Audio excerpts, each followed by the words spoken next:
This channel does not promote any violent, harmful, or illegal activities. All content provided by this channel is meant for an educational purpose only.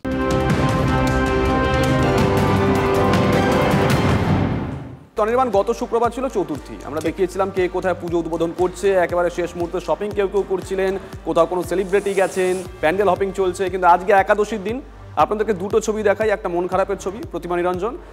একদমই, দেখো আমরা রয়েছি শান্তিপুরে বয়ডা ঘাট, যেখানে কীর্তিবাস ওঝা রামায়ণ রচনা করেছিলেন বাংলা ভাষায়, ঠিক সেই ঘাটে আমরা রয়েছে ভাগীরথী নদীতে। এখানে নিরঞ্জন প্রক্রিয়া সম্পন্ন হচ্ছে। আমি একটু চিত্রটা দেখাতে বলবো যে এখনও পর্যন্ত নিরঞ্জন প্রক্রিয়া সম্পন্ন হচ্ছে, কিন্তু সেই যে সকাল থেকে দেখো যেভাবে কাঠামোগুলি পড়ে রয়েছে, বিভিন্ন জায়গায় এখনও পর্যন্ত কাঠামো পড়ে রয়েছে।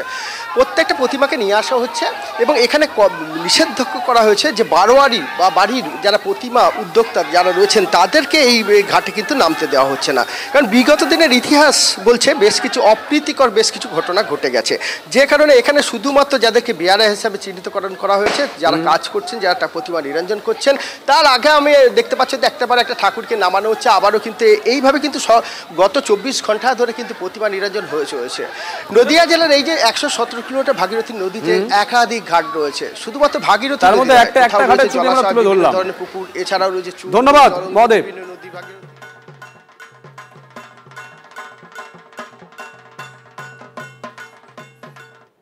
আর এবার আপনাদেরকে আরেকটা অন্যরকম ছবি দেখাবো।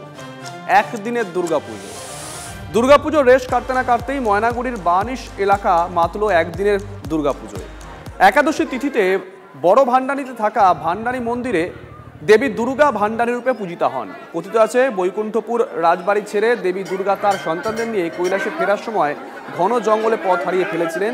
এরপর তিনি সাধারণ নারীর রূপ ধরে ঘন জঙ্গলের ভেতর একটি গাছতলায় বসে কাঁদছিলেন। ওই সময় এক রাখাল গরু চড়িয়ে বাড়ি ফিরছিলেন। তিনি এক নারীকে কাঁদতে দেখে তাকে রাতে তার বাড়িতে নিয়ে আশ্রয় দেন। রাত পেরিয়ে সকালে দেবী আসল মূর্তি ধারণ করেন। দেবীর বরে শস্য শ্যামলা হয়ে ওঠে গোটা এলাকা।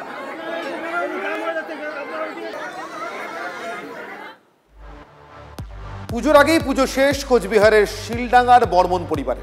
উৎসবের মধ্যে যে সব হয়ে ফিরল বাড়ির বড় ছেলে, ক্ষতবিক্ষত অবস্থায় দেহ মিলল রেল লাইনে।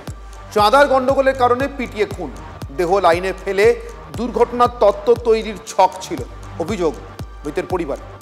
নিহত স্বজনদের আরও অভিযোগ খুনের পিছনে রয়েছে তৃণমূল, যদিও শাসক নেতৃত্ব খোঁজ নেবে বলেই থেমে গিয়েছে। ওই যে বলাহরি ট্রেন লাইন দিল আর আমার তো বুকটা খালি হয়ে গেল। দেবীপক্ষের সন্তান হারালেন বিজেপি নেতা। খুন না আত্মহত্যা, রহস্য জোড়ালো। বাইক এক জায়গায়, দেহ রেল লাইনে। যা ঘিরে তোলপাড় কোচবিহারের ঘোকসাডাঙ্গা। সেদিন ছিল চতুর্থী। গভীর রাতে স্থানীয় এক ক্লাবের কর্মকর্তার ফোন আসে ঘোকসাডাঙ্গার শিলডাঙ্গার বিজেপি নেতা অধীর বর্মনের কাছে। অধীরবাবুকে জানানো হয় তাঁর ছেলে মাথাভাঙা আদালতের মুহুরী প্রলয় বর্মন ব্যারিকেডে ধাক্কা খেয়েছেন।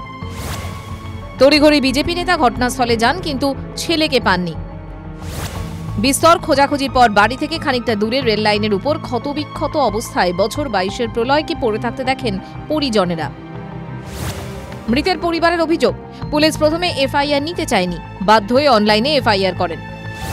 বিজেপি নেতার অভিযোগ, চাঁদার জুলুমের প্রতিবাদ করায় পিটিয়ে মারা হয় প্রলয়কে। এর সঙ্গে জড়িত এলাকার তৃণমূলের নেতা কর্মীরা।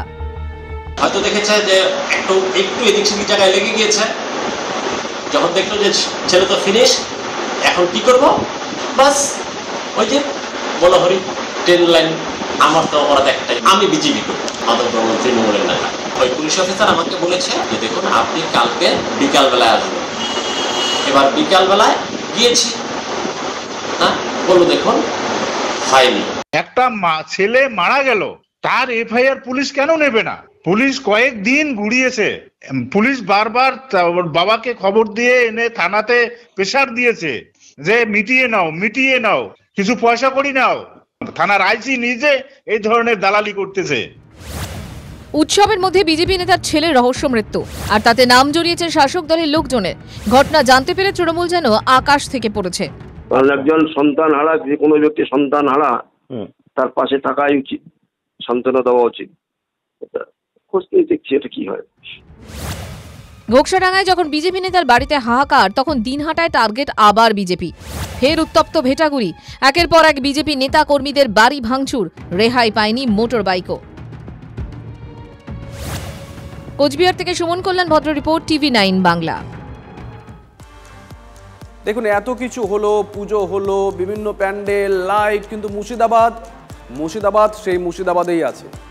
পুজো মিটতেই ফের কাঁপলো মুর্শিদাবাদ। ডোমকলের ঘোড়ামারা এলাকায় বোমা বিস্ফোরণে মৃত্যু মহিলার। বাড়িতে মজুদ বোমা থেকেই বিস্ফোরণ। ডিটেল দেখুন। পুজো মিটতেই ভয়ঙ্কর কাণ্ড।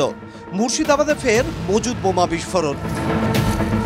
একাদশীর সকালে ডোমকলে বোমা ফেটে মৃত্যু হলো মহিলার। পুলিশ সূত্রে খবর, মৃতার নাম চিদাত্তন বিবি। ডোমকলের ঘোড়ামারা এলাকার বাসিন্দা তিনি। উঠোনে রাখা বালতি তুলতেই বিস্ফোরণের তীব্রতায় ছিটকে পড়েন ওই মহিলা। তড়িঘড়ি তাকে উদ্ধার করে ডোমকল হাসপাতালে নিয়ে যাওয়া হয়, কিন্তু শেষ রক্ষা হয়নি। কর্তব্যরত চিকিৎসকরা মহিলাকে মৃত বলে ঘোষণা করেন। গরু আছে একটা, সে গোবর তুলতে গেছে, আর বাড়িতে ওখানে বিকালে ওই বাড়িতে গোবর তুলেছে, দুটো বাড়িতে এখানে রেখেছে। আজকে গোবর তুলতে যেয়ে ওই তো বোম বাস্ট হয়েছে। ওই বালতিতে ছিল, ওই বালতিতে কিন্তু কেউ হিংসা মুখে এই কাজটা করেছে এটা বলতে পারবো না, গোবরের বালতিতে কেউ বোম রাখে। পুলিশ সূত্রে খবর, ওই মহিলার স্বামী গফুর মণ্ডল বাড়িতে বোমা মজুত করেছিলেন। সেই বোমা ওই বালতিতে রাখা ছিল। জেলা জুড়ে নাকি গুলি বারুদের সন্ধান চলছে, উচ্চ পর্যায়ে তদন্ত চলছে। STF থেকে শুরু করে কেউ বাকি নাই। পুলিশের যতগুলো উইংস আছে, একটা দমকল ব্লককে ঠান্ডা করতে পুলিশের কতদিন সময় লাগে? দমকলের সব মানুষ তো আর দুষ্কৃতী না। আমাদের দমকলের প্রশাসন খুব তৎপর, তারা কড়াভাবে তিনি তদন্ত করছেন, এবং যিনি এর সঙ্গে যুক্ত যারা অবশ্যই তারা শাস্তি পাবে, এবং আমার প্রশাসনের সঙ্গে আমরা সবসময় আছি। নবাবের জেলায় যে বোমার ছড়াছড়ি শুক্রবারের ঘটনা থেকেই সেটা স্পষ্ট। কোন উদ্দেশ্যে বোমা মজুত করা হয়েছিল, কোথা থেকে বারবার মুর্শিদাবাদে বারুদের বাড়বাড়ন্ত, পুলিশের নজরদারি কোথায়? কৌশিক ঘোষের রিপোর্ট, TV9 বাংলা। জল ছাড়া নিয়ে ডিভিসিকে তোপ মুখ্যমন্ত্রী। না জানিয়ে ডিভিসির বিরুদ্ধে জল ছাড়ার অভিযোগ মমতা বন্দ্যোপাধ্যায়। আজও একতরফা এবং ইচ্ছে মতো 1.5 লক্ষ কিউসেক জল ছেড়েছে ডিভিসি। উৎসবের সময় বাংলাকে বিপর্যয়ের মুখে ফেলার চেষ্টা বলেছেন মুখ্যমন্ত্রী। পুজোর মধ্যে এভাবে জল ছাড়া নিন্দনীয়, কোনোভাবে তা বরদাস্ত করা যায় না। তীব্র প্রতিবাদ জানাচ্ছি, এক্স হ্যান্ডেলে পোস্ট করেছেন মুখ্যমন্ত্রী মমতা বন্দ্যোপাধ্যায়। যদিও ডিভিসির পাল্টা দাবি 70,000 কিউসেক জল তারা ছেড়েছেন এবং রাজ্যকে জানিয়েই সেই জল ছাড়া হয়েছে।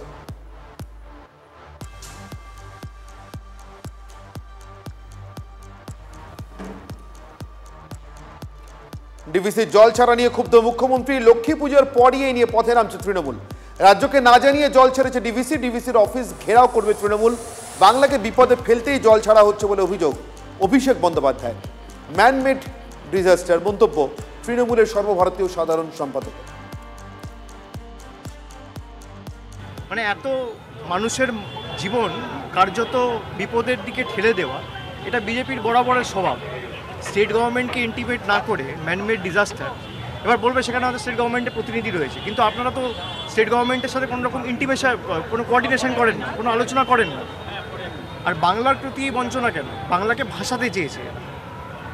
বাংলা যেহেতু এদের ভোট দেয়নি, বাংলাকে ভাষাতে চেয়েছে। বিসর্জন হবে বাঙালির না, বঙ্গবাসীর না, বাংলার বিরোধীর জমিদারদের, বিজেপির।